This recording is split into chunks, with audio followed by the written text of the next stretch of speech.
सन्मानानेच मरणार.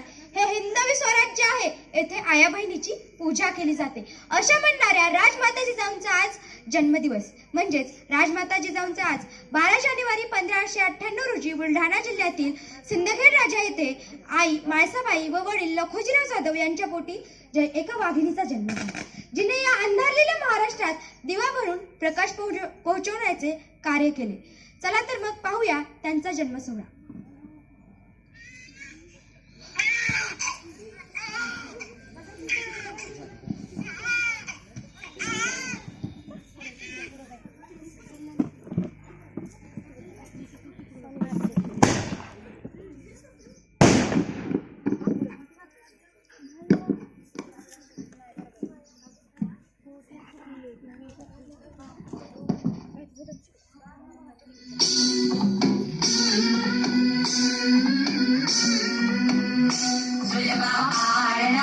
कारणा